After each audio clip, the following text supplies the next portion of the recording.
Assalamualaikum warahmatullahi wabarakatuh. Perkenalkan, nama saya Angelin Permatasari, NIM 18006018. Saya dari Universitas Negeri Padang, jurusan Bimbingan dan Konseling.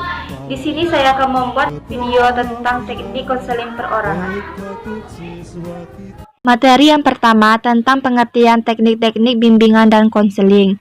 Teknik adalah cara, langkah, atau metode yang dilakukan untuk mencapai suatu tujuan. Sedangkan bimbingan ialah mengarahkan, memandu, dan mengelola. Dan bimbingan juga dapat diartikan sebagai bantuan atau pertolongan.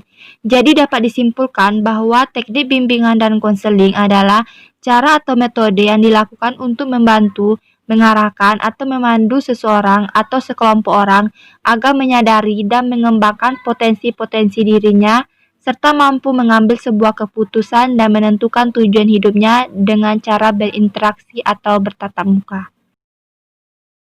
Yang kedua, macam-macam teknik bimbingan dan konseling. Bimbingan dan konseling ini membutuhkan teknik yang tidak mudah. Diperlukan pembiasaan terhadap macam-macam teknik yang ada supaya konselor itu mahir dalam kerja praktiknya. Dan juga diperlukan keberanian dalam mempraktikkan macam-macam teknik yang ada supaya ada pengalaman dalam berbagai teknik. Ada juga konselor yang ketika enjoy dengan satu teknik, dia tidak mau mencoba teknik yang lain. Macam-macam teknik bimbingan dan konseling ini terbagi menjadi dua, yaitu teknik umum konseling 1. Teknik umum merupakan teknik konseling yang lazim digunakan dalam tahap-tahap konseling dan merupakan teknik dasar konseling yang harus dikuasai oleh konselor. Teknik-teknik dalam konseling yang pertama ada attending. Attending adalah keterampilan atau teknik yang digunakan konselor untuk memusatkan perhatian klien agar klien merasa dihargai dan terbinanya suasana yang kondusif sehingga klien bebas mengungkapkan tentang apa saja yang ada dalam pikirannya, perasaannya, ataupun tingkah lakunya. Yang kedua, opening. Opening adalah keterampilan atau teknik untuk membuka atau memulai komunikasi dan hubungan konseling. Hal ini dapat berupa menyambut kehadiran klien dan membicarakan topik netral dan sebagainya. Yang ketiga, empati. Empati merupakan suatu cara untuk menyatakan perasaan konselor terhadap permasalahannya konseli. Yang keempat, pengulangan. Pengulangan adalah teknik yang digunakan konselor untuk mengulang atau menyatakan kembali pertanyaan klien yang dianggap penting. Yang kelima, refleksi. Refleksi adalah teknik yang digunakan konselor untuk memantulkan perasaan atau sikap yang terkandung di balik pernyataan konseli. Yang keenam, klarifikasi.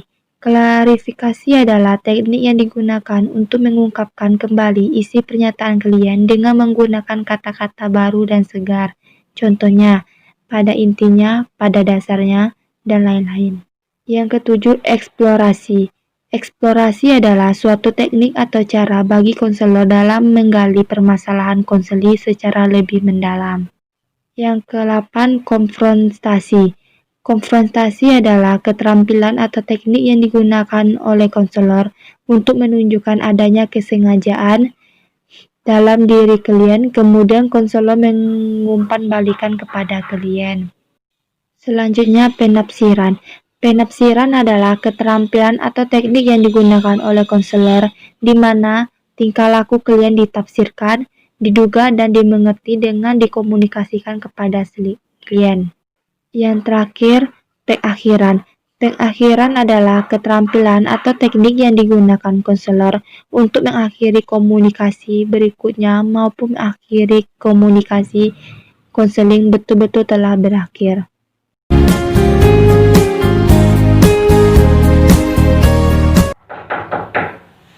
Assalamualaikum, Kak. Ya, waalaikumsalam. Jangan masuk. Ya, Kak. Silakan duduk, Nabila. Ya, Kak.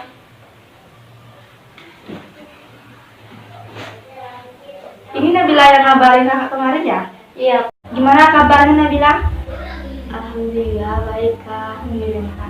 Ini kan baru pertama kali nih kita ketemu. Nah, Kak, lebih baiknya kita perkenalkan dulu, Kak. Iya, Kak. Perkenalkan, nama kakak Angelin Permatasari. Kakak dari jurusan bimbingan dan konseling Universitas Negeri Padang. Kalau Nabila? Perkenalkan, nama saya Jihan Nabila, biasa dipanggil Nabila. Asli dari Bandung, Kak. Jauh dari sini ya? Iya, Kak.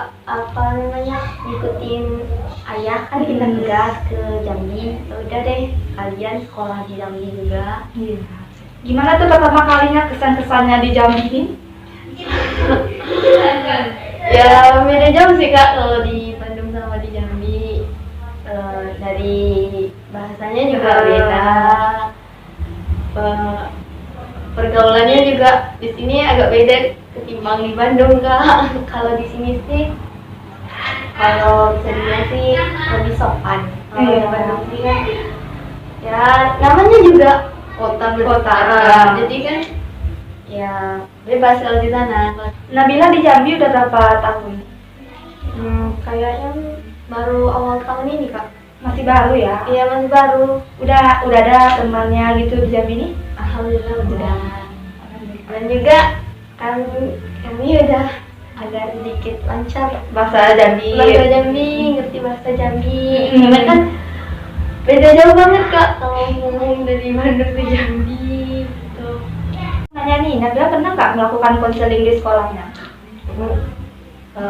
Kalau dari SMP sih nggak pernah. SMA pun juga nggak pernah karena kan COVID. Jadi kan ya masuk sekolah cuma bentar, belum pernah kenal dengan gurunya juga, nggak tahu gurunya yang mana Kak, MBK, jadi nggak pernah. Di situ nggak ada ya guru BK-nya datang ke lokal gitu? Nggak ada kan karena COVID kan, jadi sekolahnya cuma sebentar kemarin. Jadi kan Nabila baru pertama kali nih melakukan konseling. Akan jelasin dulu ya bimbingan dan konseling itu apa. Bimbingan dan konseling itu tuh penyuluhan atau pemberian bantuan untuk menyelesaikan atau membantu masalah klien. Tujuan dari BK itu membantu masalah klien. Sebenarnya tuh BK itu sebagai perantara. Yang menyelesaikan masalahnya itu adalah klien sendiri. Nabila takut kan mau cerita, takut masalahnya itu terumbarkan gitu kan. Iya Kak. Nah, kakak jelasin ya Nabila, di dalam BK itu mempunyai asas kerahasiaan. Asas kerahasiaan itu merahasiakan segala data yang disampaikan Nabila ke kakak. Insya Allah data-data Nabila tidak akan kakak umbar ke orang lain, aman dengan kakak insya Allah. Ya lega sih Kak, soalnya kami juga kayak gimana ya Kak, takut nanti apa namanya, kan kalau bisa dikira ini privasi. Iya. Nah takut gitu nanti malah tahu dengan orang lain. Emang sih Nabila kalau pertama kali itu pasti takut ya gitu kan. Tapi dan kalau insya Allah di BK itu tidak akan dikasih tahu rahasia data yang dari kliennya. Ya Kak. Jadi udah bisa kita mulai nih. Baik Nabila, di sini ada yang bisa kakak bantu. Jadi gini Kak, kan Nabila ngomongnya kok kayak Nabila aja ya Kak. Iya, benar Nabila, biar lebih akrab gitu kan. Jadi kan di sini Nabila kan orang tuanya pisah. Jadi Nabila anak broken home. Nah, jadi Nabila punya ibu tiri, Nabila manggilnya bunda. Jadi Nabila ini bingung gini Kak, Nabila kan pengen masuk kuliah nanti sudah tamat SMA ini, gitu kan. Iya. Cuman di sini Nabila takut yang ke ayah. Karena Kak, di satu sisi Nabila kan juga punya kakak tiri. Cuman kakak tiri Nabila nggak ikut kuliah. Nabila takutnya pas Nabila minta izin masuk kuliah nanti nggak dibolehin. Karena kan Kak, ya kakak tiri Nabila nggak ikut. Sedangkan Nabila pengen ikut masuk kuliah. Nabila takut nggak dapat apa namanya, nggak dapat izin masuk kuliah. Apalagi Nabila punya ibu tiri. Coba Nabila jelaskan lebih detail masalah Nabila. Langsung masuk ke Langsung aja ke intinya ya. intinya tuh Kak, Nabila mau masuk kuliah, cuman Nabila takut minta izin ke orang tua. Dan juga kalau untuk masalah ekonomi, alhamdulillah keluarga Nabila mampu Kak, nggak dijalanin. Cuman ya karena seolah Nabila punya ibu tiri, kan Nabila juga segan kak untuk minta izin ke ibu tiri Nabila, apalagi didukung dengan kakak tiri Nabila nggak pernah kuliah gitu ya. Jadi Nabila takut gak diizin kak. Jadi Nabila ini konsultasi ke kakak, ini minta solusi dari kakak gimana caranya kak Nabila nggak usah minta dibiayai dengan orang tua Nabila untuk masuk kuliah. Jadi sebisa mungkin tuh Nabila masuk kuliah kayak beasiswa kak, jadi Nabila nggak ngebebani orang tua Nabila gitu kak. Jadi Nabila minta saran dari kakak, berharap kakak bisa bantu Nabila. Aku nanya Nabila, bagaimana perasaan Nabila jika melihat orang tua Nabila? Mungkin itu kan beda tuh kan perasaannya sama ibu tiri, sama ibu kandung. Bagaimana perasaan Nabila sekarang? Ya sedih sih kak sebenarnya pas tahu berpisah. Ya gimana pun nggak ada anak yang mau orang tuanya berpisah gitu kak. Jadi ya beda kalau ke ibu kandung kan mungkin karena si anak yang mau ibu ya bersakti gitu kak, kayak aliran kasih sayangnya tuh ada gitu nah kak. Kalau dengan ibu tiri mah ya sayang kak, cuman ya segan aja gitu kak, segan, takut, campur aduk gitu kak. Seperti sisi karena apalagi di Indonesia banyak banget kak kita orang yang ibu tirinya jahat lah segala macam, jadinya ya Nabila takut gitu nah kak.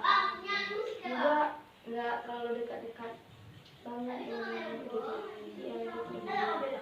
Kalau ibu kandung kan karena dari kecil udah ibu kandung, jadi ya dekat gitu kak.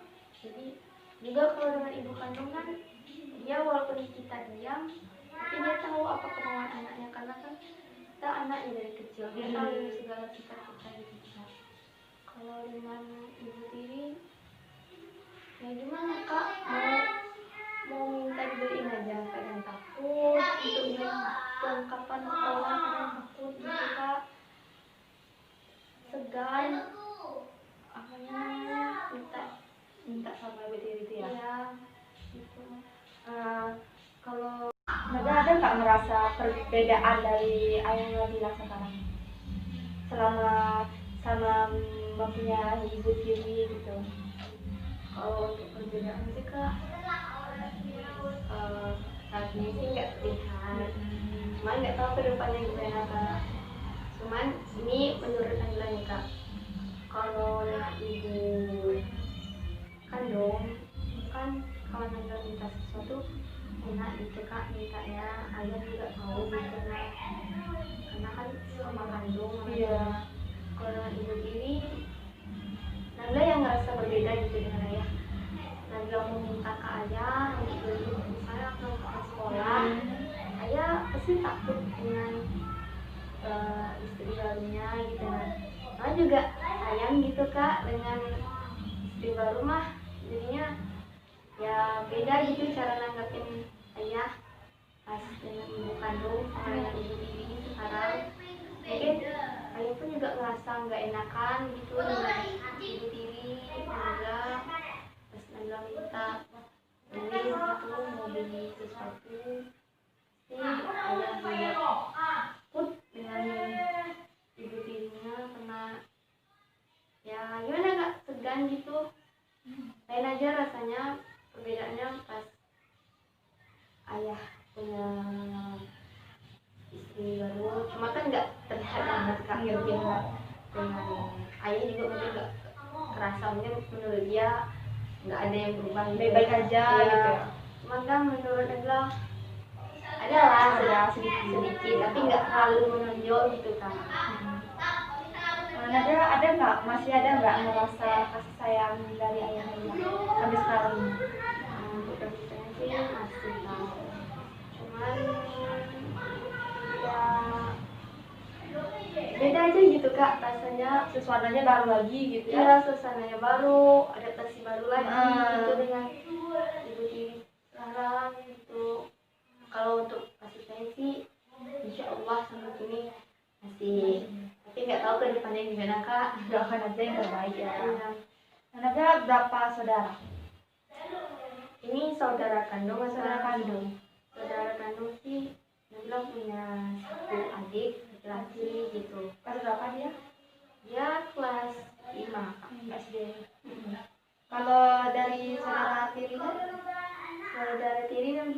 ada dua, yang satu yang paling tua gitu udah tamat SMA, nggak yang bilang nggak lanjut kuliah, yang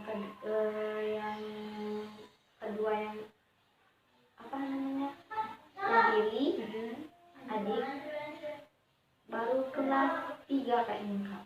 3 SD. Iya. Apa penyebab kakak itu nggak kuliah lagi, atau keinginan dia, atau memang gara-gara ekonomi dia? Kalau untuk ekonomi sih kak, setahu Nabila, Bunda Nabila itu Nabila masih mampu. Cuman kayaknya memang keinginan kakak Nabila sih yang nggak mau gitu. Juga nggak maunya ya, atau juga kenapa kamu nggak mau masuk kuliah gitu kan? Ya kan memang nggak mau anaknya, nggak usah dipaksa gitu kan. Nabila selain nggak kuliah terus apa kegiatannya? Kegiatan kakak Nabila sih kak sekarang ya buka toko kecil-kecilan itu, sekalian ngumpulin duit kan selama masa COVID ini, jadi ada duit jajan juga mungkin gitu. Jadi yang buka toko kecil-kecilan kan. Berapa umur kakak Nabila sekarang?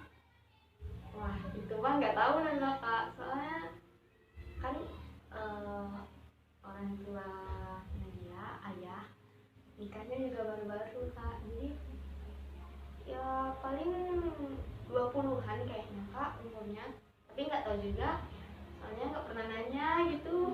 Yang kakak lihat ya nampaknya kakak, komunikasi antara Nabila dengan keluarga ibu Tinunda kurang akrab ya? Iya kak, kurang ya gimana ya kak, mungkin karena baru juga, Baru ya, adaptasinya agak lama mungkin gitu kak, ya mau akrab pun ya segan. di dalam kondisi rumah Nabila emang di sana kakak Nabila dan Nabila nggak ada gitu saling menyapa gitu, apa saling komunikasi sekecil apapun? Untuk sapa menyapa sih Nabila dengan teteh ya, dengan kakak itu maksudnya akrab kak. Cuman kalau untuk dengan ibu gitu kurang, karena kan ya namanya juga baru kak, segan gitu dengan ibu gitu, ibu tiri Nabila, bunda gitu kan namanya.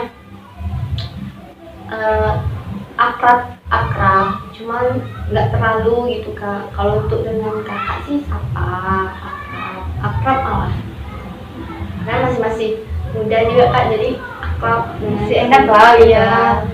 Kalau untuk sapaan setiap hari gitu kak dengan kakak, jadi nggak setiap hari gitu kak, karena malah dijamin teh tinggalnya dengan nenek disuruh ayah jadi dengan istri barunya sama anak tirinya tinggal dengan nenek, karena kebetulan